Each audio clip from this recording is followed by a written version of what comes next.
আজকের গল্প স্মার্টফোন।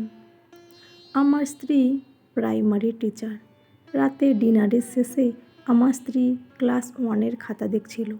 খাতা দেখতে দেখতে আমার মিসেসের চোখ দুটো ছলছল করে উঠেছে।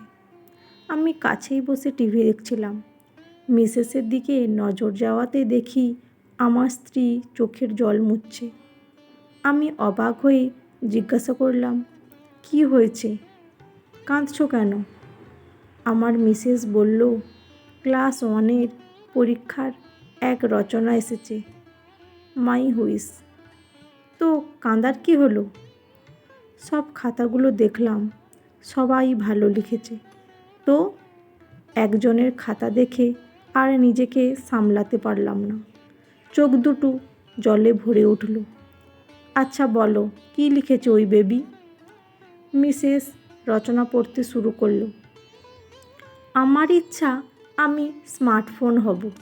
আমার বাবা মা স্মার্টফোন খুব ভালোবাসে, কিন্তু আমায় ভালোবাসে না। যেখানে যায় আমার বাবা তার স্মার্টফোন সঙ্গে করে নিয়ে যায়, কিন্তু আমায় সঙ্গে করে নিয়ে যায় না। ফোন এলে আমার মা তাড়াতাড়ি গিয়ে ফোনটা ধরে, কিন্তু আমি কান্না করলেও আমার কাছে আসে না মা। আমার বাবা স্মার্টফোনে গেম খেলে, কিন্তু আমার সাথে খেলে না। আমি বাবাকে বলি, বাবা একটু কোলে নাও না, কিন্তু বাবা আমায় কোলে নেয় না। স্মার্টফোনটাই সবসময় বাবার কোলে থাকে। মাকে গিয়ে বলি, মা চলো না আমার সাথে একটু খেলবে। কিন্তু আমার মা আমার ওপর রেগে গিয়ে বলে, দেখতে পাচ্ছিস না আমি এখন তোর মামার সাথে চ্যাটে কথা বলছি।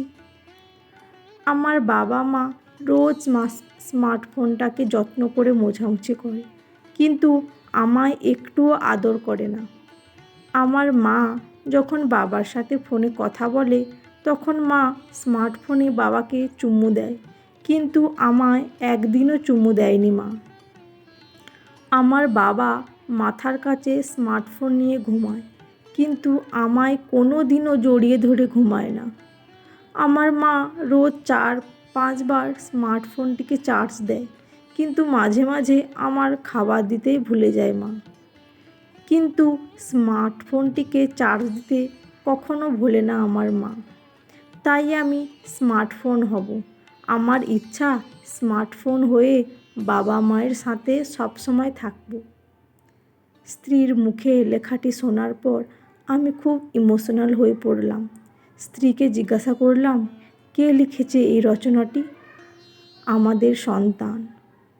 আমি স্তব্ধ হয়ে বসে রইলাম কিছুক্ষণ। অনেক কিছুই ভেবে চলেছি, আর আমার স্ত্রীর চোখে তখন জলের ধারা নামতে শুরু করেছে।